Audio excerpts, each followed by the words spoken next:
All right, so good morning, everyone. Thank you for joining us early on a Saturday morning. And welcome to our plenary session, which we're calling Empowering Culturally and Linguistically Diverse Learners. And we should also subtitle it Empowering Tutors of Culturally and Linguistically Diverse Learners, because this talk really aims to do both.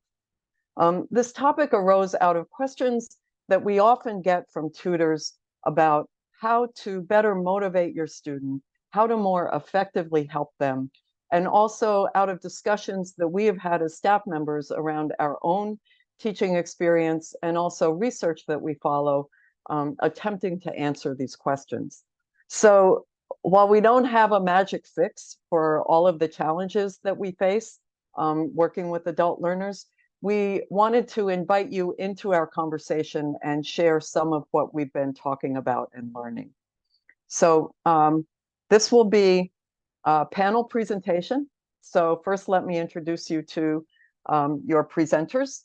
Okay, speaking today will be Lisa Morse, who is lead program coordinator and also coordinator for the Pittsburgh East program area, and Nicole Mannino Johnson, special projects manager and workforce and digital skills instructor, Cliff Murphy, who is a workforce instructor, and myself, Roberta Hatcher, that most of you know from the training coordinator and citizenship instructor. So between us, we have decades of teaching and educational experience. You can read our full bios on the conference website. But our discussion today is going to focus largely on a work by educator Zaretta Hammond, Culturally Responsive Teaching and the Brain. And we first became aware of this work around wide interest and discussion in the field of ESL teaching around her model of the culture tree, which is a model of different levels of culture, which had replaced this earlier view of culture as an iceberg with a lot of features hidden from view. And so Hammond's model is a much more dynamic view of how different levels of culture interact and work. And last spring's plenary session by Nicole Mannino Johnson explored this topic in greater depth. That conference was in person, so we don't have a recording of it available, but at the end of this talk, I will share a link to her PowerPoint in the chat, and also we will have a PDF copy as a handout available with the recording of this talk. And I would strongly recommend, if you were not able to attend that session last spring, to have a look, because that very much ties in to what we're doing today. So today we're going to dive a little further into Hammond's work, exploring some of her other key insights on building learning partnerships and intellective capacity. So focusing more on the brain side mentioned in her title. Oh, right, this is Nicole's talk. Sorry about that. Okay, but first, who is Zaretta Hammond? So she is an educator, a curriculum designer, an instructional coach, and professional developer based in California. And her primary focus of her work has been on the links between instruction, literacy, and equity in the classroom. And one culturally responsive teaching strategy that she recommends for leveraging how the brain processes information and how the brain retains information is the use of story. So rather than give you a list of her professional bio and bona fides, I'm going to share the story that she tells in her book about the origins of her work. So her work grew out of her own educational experience as a child of a single teen parent growing up in the projects in the Bay Area. And her mother understood that education was the only way out of the projects. And when she saw the rundown facilities and the low expectations around for children in their neighborhood school, she used her parents' address across town, where they were the only Black family living in a white neighborhood, to enroll her children in a better school. So Hammond saw firsthand the difference between the education she was receiving and that of her neighborhood peers. And she cites an example of doing project-based learning before it was even called project-based learning, while her playmates were doing mostly fill-in-the-blank worksheets. She was learning to take on increasingly rigorous content, while her peers were limited to the most basic level of cognitive tasks. And she mentions an example of, like, in 5th grade, doing United Model UN projects where they incorporated reading and history and geography and social studies all integrated together. So the achievement gap that this produced became all the more evident several years later when her school was integrated under a court-ordered desegregation decree, and the new arrivals were struggling and mostly placed in remedial classes. Even though they were receiving quality instruction and great teachers, the gap was just too great. And what she realized, she says, is, quote, "I had been taught to use my mind well, process information effectively, and do analytical reading. We were taught to be independent, self-directed learners. But for the new kids, despite coming to a school with high-quality teachers and instruction, the gaps in their knowledge and skills were too great for them to be independent learners without intense focus and support." So this statement highlights the challenge and the goal, which is supporting dependent learners to become independent thinkers. And she describes the characteristics of these groups, where dependent learners rely on the teacher to carry the cognitive load, and their role is simply to regurgitate back.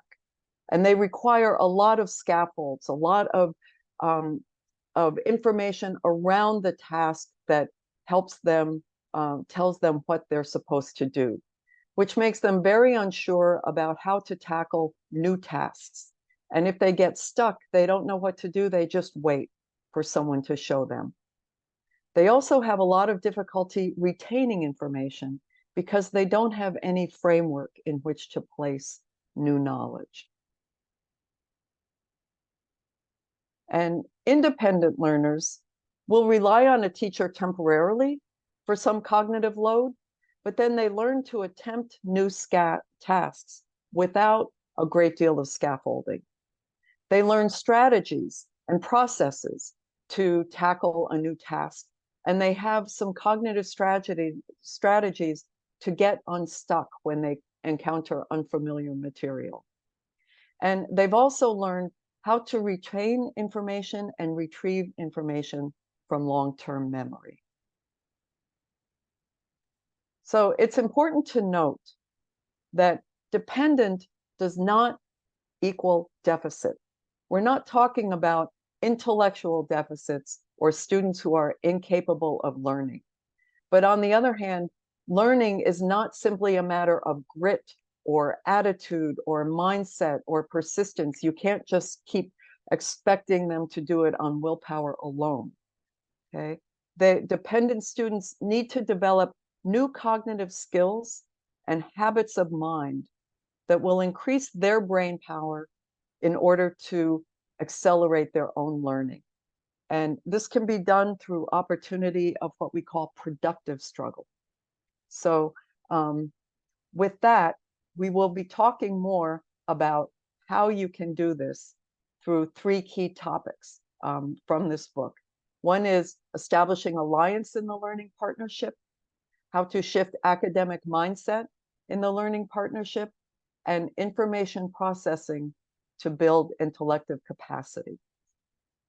So with that, I will pass on the floor to my colleague, Cliff Murphy, who will talk to you about establishing alliance in the learning partnership.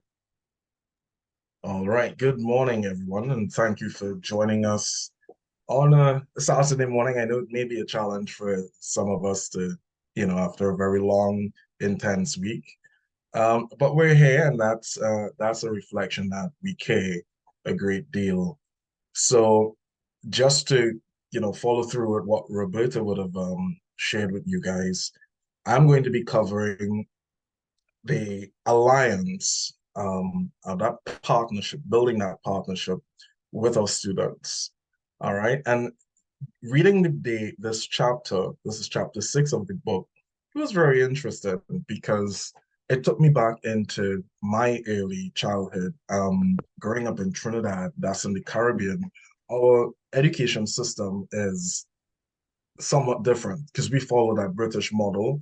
And looking at the contrast or the comparison between dependent and independent learners, it was I was still struggling to figure out which one of the categories I fell into because I think I bounced back and forth depending on what school you go to, what they were offering and stuff like that. But we're looking at culturally responsive teaching, and I kind of sum this up in a simple form. It's basically an approach that we use that will recognize the importance of students and their cultural backgrounds and identities. You're in a class, you're going to have a composition of different persons, different people coming from different walks of life, different parts of the world, even, and each one brings his or her own cultural makeup. And understanding this as a tutor is very, very important. Um, Learning the identities, of course, and it helps in that teaching process. So one of the key things that we're going to be looking at, especially in this section, is forming that alliance. And we're going to ask, what is that alliance? Okay, what is the alliance? But who are we actually serving? Who are these students that coming to us? In Hammond's book, she identified a lot of marginalized dependent learners. And as it says on the slide, these are basically individuals from primarily underrepresented or communities or persons from disadvantaged backgrounds. She would have highlighted one particular student um, who came from a very impoverished community, was a Black student, and totally shut down. And this was probably within any early grades of her school life. And she actually delved into him as to what would have contributed to this and how can tutors actually address this? How can we fix this? How can we relieve him from that position? And she's saying that persons who come from these backgrounds often face these challenges, the barriers to education and personal development. And as we go forward, you can understand why, and we'll see some of the reasons that contribute to these things. So we ask the question, what is alliance? What is an alliance? And you or we as tutors, we form that alliance just by entering something that we call a mutual pact. And this is between yourself or ourselves and our students. And this is a way to help them progress, help them to develop, help them to grow. And in doing so, you need to have a lot of key skills. And for me, I usually say the best or the most vital part of this alliance is building trust. As long as you get your student to that point where they trust you and you trust them, you build on that. You blossom, you grow really, really, really well. And this process really helps in developing the fundamental skills. And it could be fundamental skills in several forms. For example, reading, processing of information, and identifying the things that really holding that student back from progressing or developing as it should. So in doing this and forming this alliance, you got some steps. You first of all need to reflect. You need to ask yourself, what can I do or what is needed? How can I help this process? How can I form this alliance? So you identify all the things that you think you would need, and just through various forms, observation, research, as the case may be, and you build that alliance, or you get into the building alliance stage. You create a pact and then you incorporate feedback. And I'll show you what that looks like as we go forward. So your first step, how do you help students up their game as learners? How do we take them from that point of not wanting to do anything or not believing that they can do anything to having that confidence and having that interest, that drive to get to that point of, yes, I can do this. I want more. I see more. How do we empower our students? Why do marginalized learners need an ally? So this would be part of our reflection process. We need to know why we need to do this and why would it or how would it benefit them. They need an advocate. They need a mentor. They need to build emotional intelligence, build confidence, and combat stereotypes and biases. The last one is particularly interesting for me because, again, reflecting on my early schooling, those stereotypes and those biases are very much real.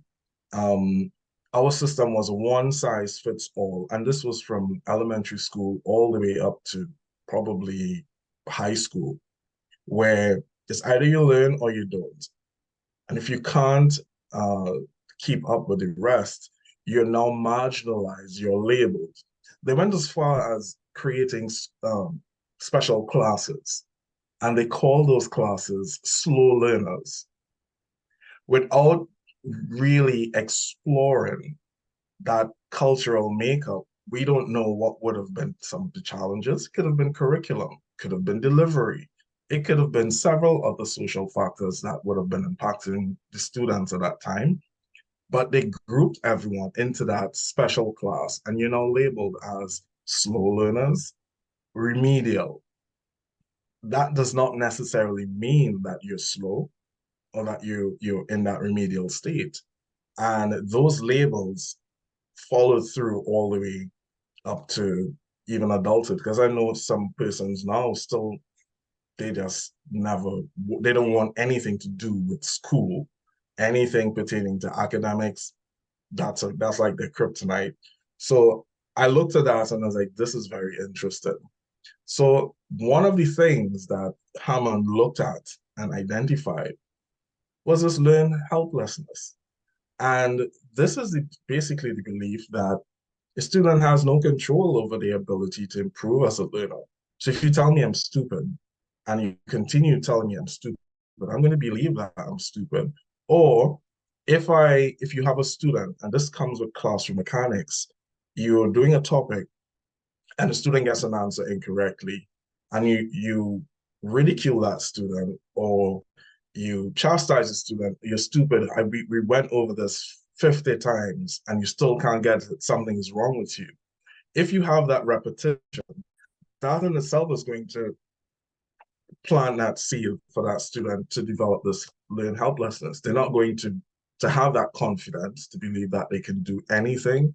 And eventually they're not going to exert an effort. They're not going to be willing to participate in anything, especially once it poses a challenge to them. So they're not going to be interested in learning anything new. They're not going to be willing to develop any other skills. You tell me I'm nothing, I'm stupid. So I just developed that sense of helplessness. And this too mirrors hopelessness. And there's several different versions of hope that you can actually employ with your students. And I have an example of this, which I experienced, I think, last week in one of my classes.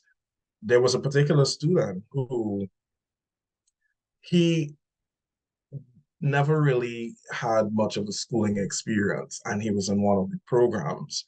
And we were doing basic math, just developmental stuff, and quickly learning the room, reading, learning students and stuff. I realized that the minute that we started a particular topic in math, he completely shut down. And you would see his body language would change, his posture would change. He would get on his phone, he would be drawing in his book and stuff. And after one of the days, we had a one-on-one type thing, and he was like, I can't do this. I've been told I'm nothing. I'm not good at this all my life. And I believe that I can't. So that's just how it is for me. I hate math. I mean, we all love math, right? It's one of my favorite subjects. Not. Um, but he was projecting to me that sense of learned helplessness. So I now had to go and research how can I find what mechanisms I can find to tailor to him, to cater for him, to not be left behind in the class and to bring him away from that helpless state into a more positive state. And I will show you how we can do that.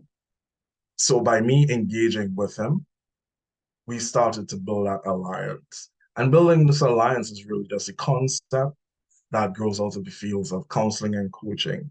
Now, some people challenge this where they said this is it's too much of a soft touch, it's too touchy-feely. Let me tell you something. Nothing is wrong with being empathetic. Nothing is wrong with showing a softer side because you get a lot more results than just being rigid and fixed. For example, that student, I don't know if anyone really would have taken the time, especially in a classroom setting or school setting, to have a conversation with him, to ask him what's going on, how is he feeling, what is what are some of the challenges that he's, tell me, express to me. And one of the components that I actually engaged in was us understanding. We developed a basic agreement and we said, okay, we're going to take this step by step. Tell me what you think we can do to get you to this point where you have a different view on math. Give it a shot. And he shared some ideas. And I said, okay, here's what I think too. And let's mix it together. And we started to develop that working relationship. That in itself was that alliance that we would have formed. All right. And that too would have built his confidence in moving forward, which he displayed at once. He got one question right out of the entire 2 week period. And he was so elated that he came up and he was demonstrating to the class. But that was one of the major steps moving forward.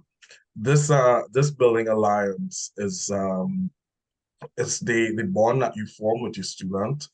And of course, like I said before, it's based on mutual trust. If your student does not trust you, you're not going to get this partnership working. You're not going to have that. If you don't trust your student enough, it's going to work against you. All right. So you build that trust, you form that bond where they're confident enough, they can rely on you, but not depend on you 100%. You're guiding them. So they have that additional support and that connection where they feel safe and they can do what is necessary to reach their goals, their desired goals. Your role as an ally is to focus on developing the skills necessary for students into their zone of proximal development. A proximal development, Roberta would have touched on this earlier, that's just the gap between the student's actual level of development and their level of potential development. And for example, you have a student who would have just mastered basic math. At that point, the basic subtraction may enter that zone of proximal development, meaning that they now have the ability to learn subtraction and will likely be able to master it with guidance and support. All right. Of course, this requires both care and push to avoid triggering amygdala hijack. And amygdala hijack is just your amygdala is part of your limbic system, and that regulates your emotional and behavioral responses. So, for example, that student who would just shut down and go on his phone and walk out whenever he felt like it, this is part of that response. Some students act out, they're aggressive, they're rude and stuff like that. That's what you get. All right. So I got 1 more minute. I can zoom through this because some of this is right. This is the part that we spoke about. Both you and your student, you've made that formal agreement between yourselves. You got your goals, your relational confidence, and you're good to go. Feedback is important, especially wise feedback. This is not the sandwich box type feedback. This feedback that we're talking about is one that is actionable and corrective. Once you have that alliance, you have that trust and that bond, you can now exchange feedback or this type of feedback. All right. And we have a formal definition there by Corwin and Steele that identifies what that wise feedback is all about. And then you have some key points to take away from this chapter. One, being an effective cultural responsive tutor means building that alliance with students. Very important. Your role as an ally, just be mindful of balancing rigor and expectations so you don't overload them with too very high expectations and you're not too rigid with it. Of course, to avoid that amygdala hijack. You offer actionable corrective feedback, very important. And your feedback must be offered in ways, honestly, that affirm the student's capacity to learn. And that's it. So I leave you with this quote. In a diverse and inclusive world, every individual is a precious resource. And of course, that's from Tani Gray Thompson. And that's really my presentation for you guys today. I know it was a lot because the chapter had so many components that I had to condense and pull out some of the key points. I think that was relevant to share with you guys. So I'm going to make my way out of this part of the process and open the floor for the next presenter. Thank you so much for your time and your listening. I'm still going to be here. We have that question and answer process coming up. So I hope to speak with you guys and get some of your questions, queries, feedbacks as we go along. Thank you. Thanks, Cliff.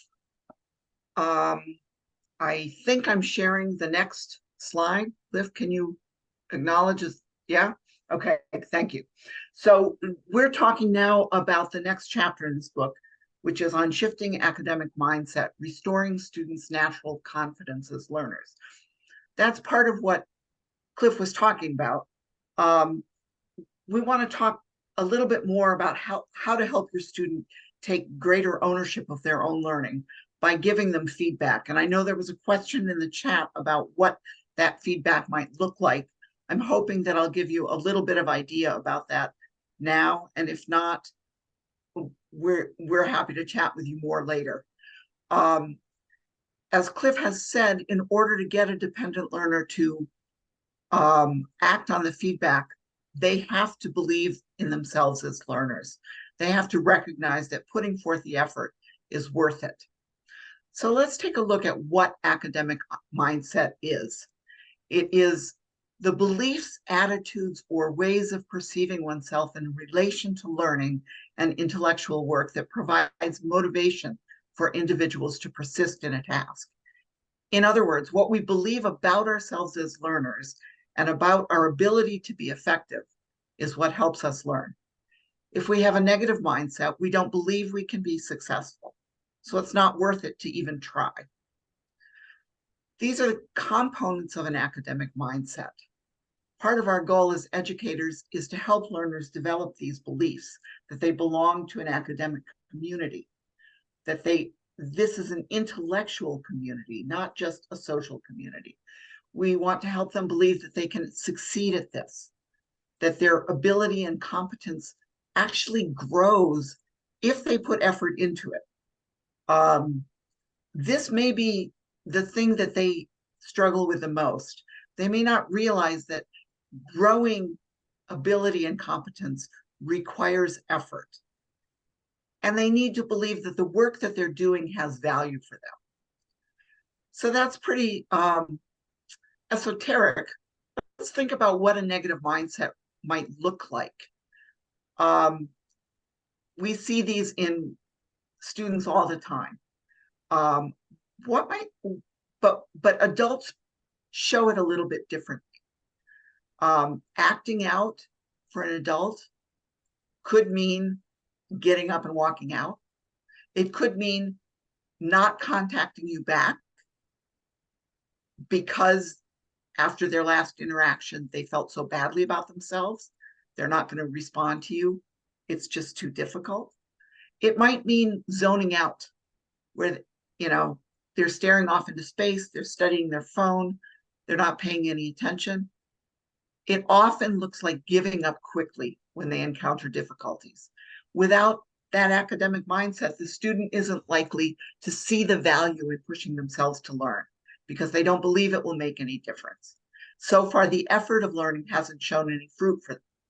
So, for instance, learning the alphabet didn't allow them to read.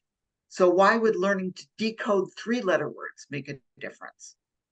Self-doubt can derail the best reader and the most independent learner. The other thing that happens is that if a student is acting up or zoning out or canceling sessions, tutors often interpret it as a lack of engagement or motivation, which sometimes causes us to use the methods of persuasion that were used on us. Instead of doing that, we want to try to help them shift their mindset so they're able to become self-motivated. So what sorts of things influence mindset? This sense of mastery and competence based on past experience, their ability to move around, the belief in their ability to move about the world freely and to control the external world, their deep belief in themselves and their ability to achieve what they put their minds and energy towards, and the story that they tell themselves about their competence. If I can tell myself that because of my hard work practicing my language skills, pushing myself to speak to strangers, my language has improved, then I'm willing to continue to push myself to use the language when I speak. If I tell myself that in spite of trying to talk to strangers, my language skills have remained the same, then why would I bother to keep trying to do something? It's so uncomfortable. So some of what Cliff talked about last time, students' past experiences really stick with them. Schools have often reinforced fixed mindsets due to structural inequities, and these inequities shape the student's internal story, especially if they are different from the teacher or the rest of the class. They're likely to have encountered subliminal and overt messages about their capability and the importance of their contributions and expected life outcomes. If differences are framed as deficits, dysfunctions, or disadvantages, the brain perceives aggression. Our brains have a negativity bias, and they remember and respond to negative experiences up to 3 times more than positive experiences. This is wired into our responses. If power is misused in the classroom and marginalizes a student, their negative academic script is activated. So what can you as a tutor do? Well, you can set the stage for a mind shift. You can help them reprogram their brain's academic mindset software so it doesn't trigger this release of stress hormones when they try to do difficult tasks. We're already doing that by providing them a smaller learning environment. That often helps. But there are some other things that you can do. Sometimes somebody tells us a story of injustice, and our response is, that's just not possible.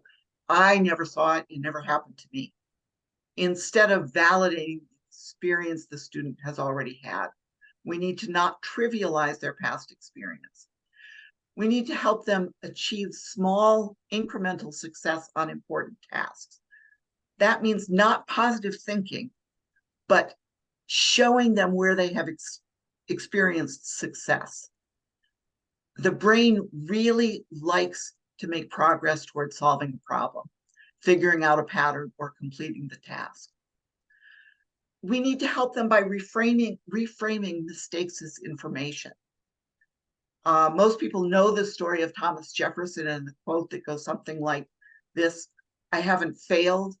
I've just found 10,000 ways that don't work. We need to help students understand that mistakes are how the brain learns. So what are some strategies we can use to help shift their mindset? We can help them create a counter narrative about their identity as a learner. We can use poetry to ignite their imagination about what's possible. And we can notice and acknowledge when they are acting according to the elements of academic mindset. One of the ways that we do this is we use strategies around self-talk. This comes from behavioral therapy. It takes time, but it can be taught. For instance, the negative statement that the student says is, I am not good at math. I never get any problems right. The evidence that is not true, you'll need to provide probably the first time. That maybe on their last quiz, they got 5 problems right out of 9. And before that, they only got 3 out of 9 correct. And that then you can reframe this first statement into a positive restatement. I'm getting better at math. I do get some math problems right. Therefore, if I keep working at it, I will get more math problems right. That's why Cliff's student celebrated that he got 1 right. He got 1 right. It was huge.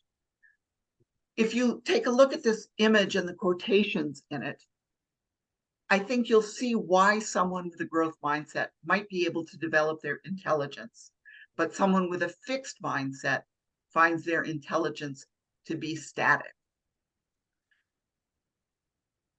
I want to leave you with a final quote.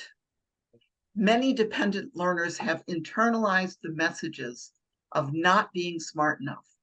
They have begun to believe they're not capable of taking on rigorous academic content. Our task as culturally responsive teachers is to help them shift their mindset by helping them create a powerful counter narrative about who they are as learners. And I am finished with my section. I know we're running short on time. Nicole, I'm turning it over to you.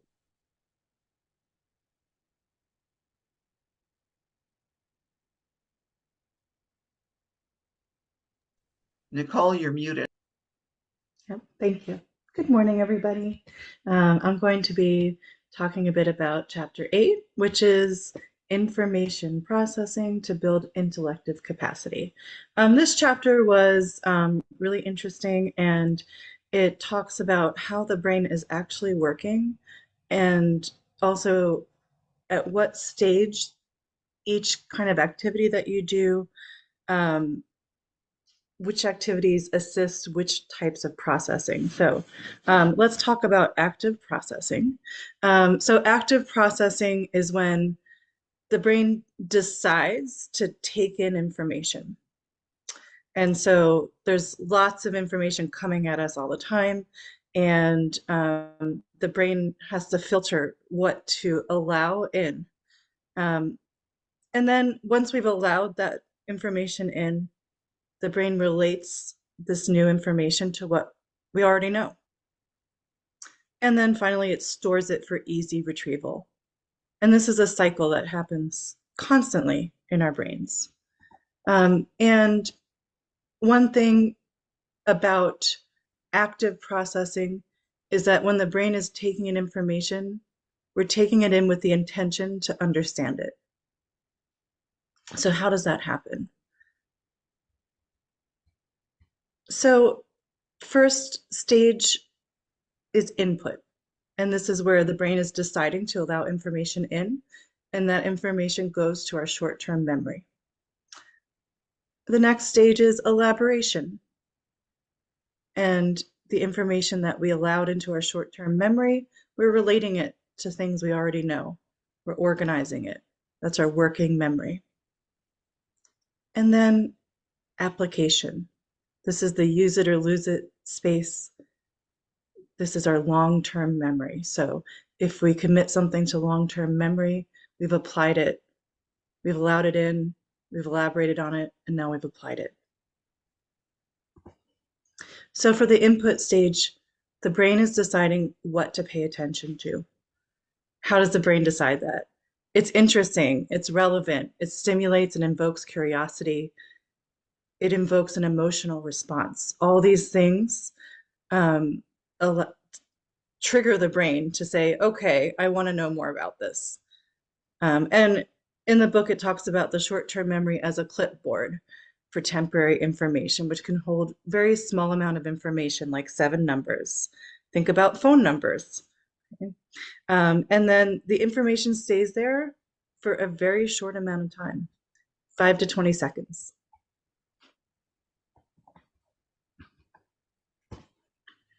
In the elaboration stage, the brain is taking from that clipboard and saying, okay, I want to understand more about this. It's learning for understanding. There's movement, repetition, story, metaphor, and music can all encourage this process. And think about working memory as a workbench or a tabletop. The information is there for 5 to 20 minutes, and our brain is organizing it into patterns, relating it to things that we already understand.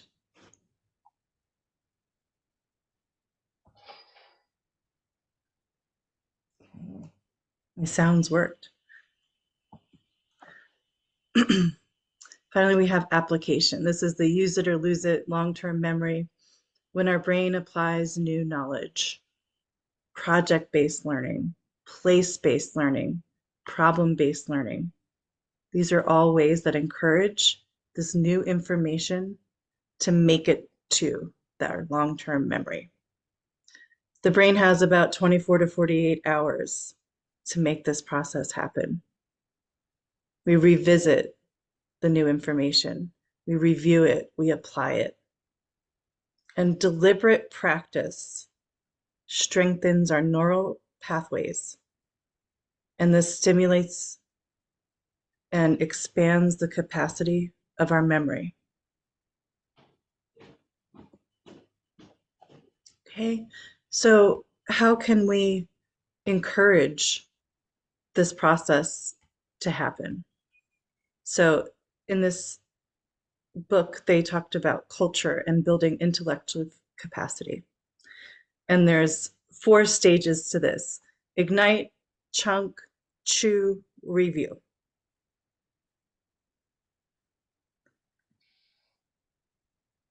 Okay, ignite, get the brain's attention. All right, I tried to do that just there with my little flame bouncing in and the sound. Well, you probably can't hear the sound because I'm not sharing it. Okay, so that's going to get the brain's attention. And it's triggering that input stage. Okay. Oral cultural traditions begin with an attention-getting activity. Call and response, music, provocations, talk. So at 5 to 10 minutes at the beginning of a lesson, you can encourage this process. You can have a routine at the beginning that stimulates the brain.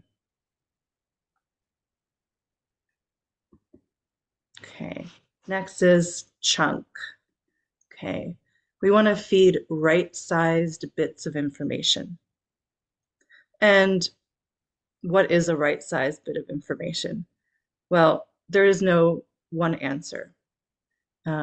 Small chunks is what we say. So think of a phone number, right? That's a little bit of information, but this can also vary by student and where they are in this process. When we're teaching new words in English, we usually limit it to about 7 new words. For lower level students, that might be even less than that. And first, we're going to chunk out foundational or basic concepts. And then we get to more complex concepts. So we don't want to start with rocket science, right? We want to start with the basic math. And we give students opportunities to engage actively with those chunks of information. This process is also associated with the input process. Next is chew. Okay? Unstructured thinking time and cognitive routines can help us to actively process this information.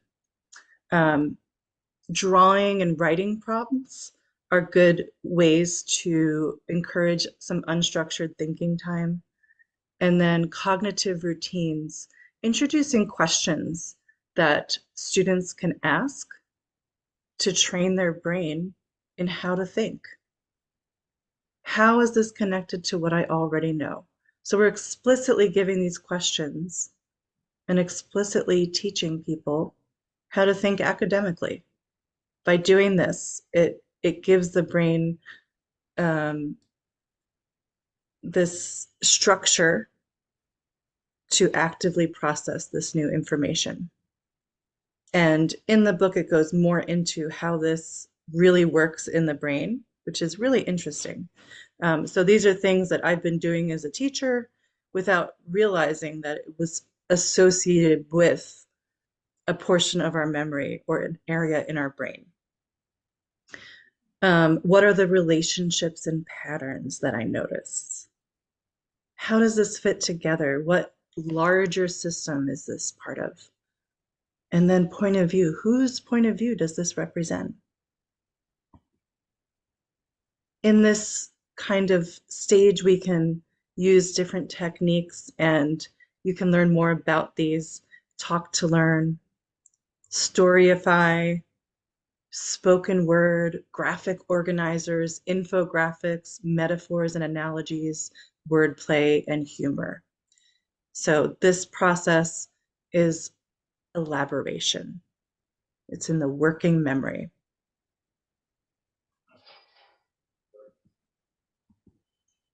And then the last stage is review. Use it or lose it, apply it, to encourage your brain to keep it in the long-term memory. Play games, okay? Solve a mystery or a real life problem. I remember back in elementary school, we would do what we called stories with holes. And they would tell you a story and there's some pieces of information missing, and you had to figure out what it was that really happened. It wasn't always matching to what had appeared on the surface. So that can really encourage this process of getting the information into the long-term memory. Project-based learning and place-based learning can also encourage this process. So that is all I have for you today. And now I'm turning it back to Roberta. Okay, so we've got just a few moments. To start with, I'm putting in the chat right now a link to the slides from Nicole's talk in the spring. That was a lot on the cultural, that culture tree and cultural model. But with that, I will invite you to, Lori, I don't know if there are any questions already in the chat that. I do not see any. Okay, so I would invite you to unmute and call out if you have any questions. There is a raise hand function, but I think it's easier. Kathy Hicks has a couple of questions. Okay, Matthew, go ahead. It's Kathy. Kathy. Okay. Oh, sorry. Yeah. I was from the first presenter, Cliff, I was wondering what wise feedback sounds like. And then from Lisa, I was curious about place-based learning. Thank you.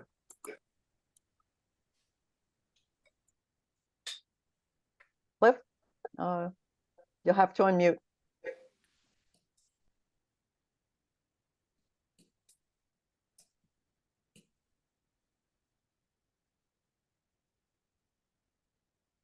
Cliff, you're muted.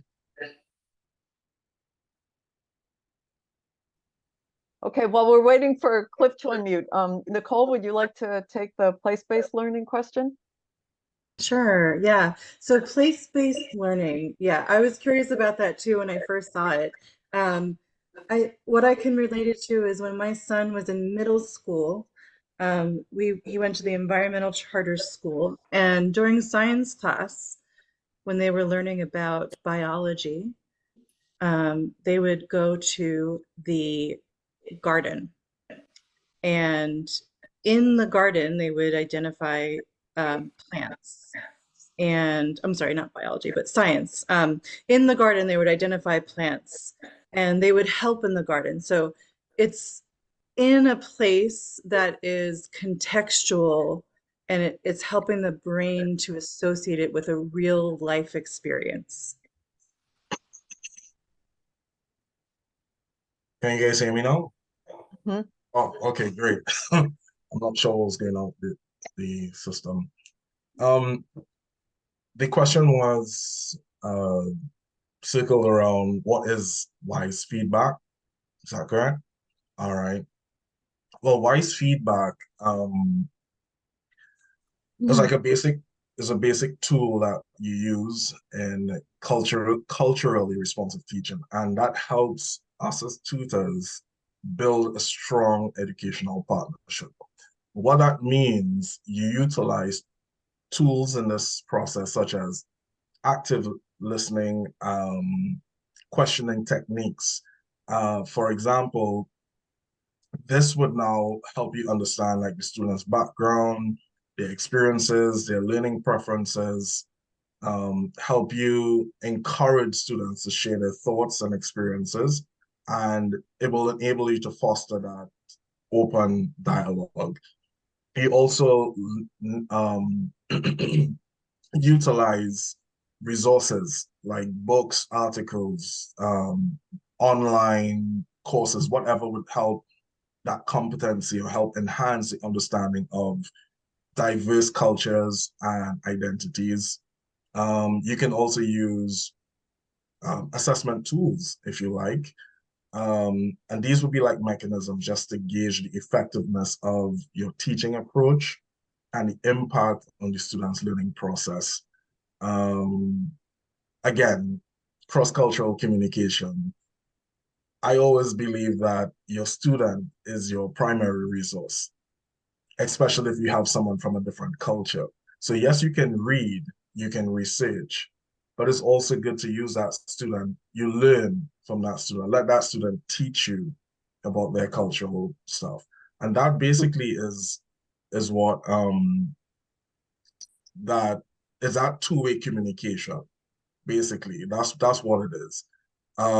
You can also have the respectful and constructive element in it, which means that you're not going to be judgmental. You're going to foster that supportive and open environment for growth.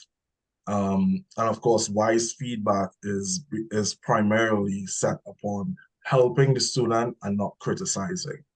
You're going to be balanced, you're going to be fair, specific, and actionable. All right. And of course, timely and goal-oriented. So I hope that answered your question. Can you just give an example? Like, what might it sound like? All right. So remember that student that I Could I you? just interject here for one moment? Yeah. We have one more minute so that we won't step Oh, over. okay, sure. Yeah. All right. Remember that student I told you about that I had in the class. So a wise feedback would be, I know you've taken a lot in the coming to class.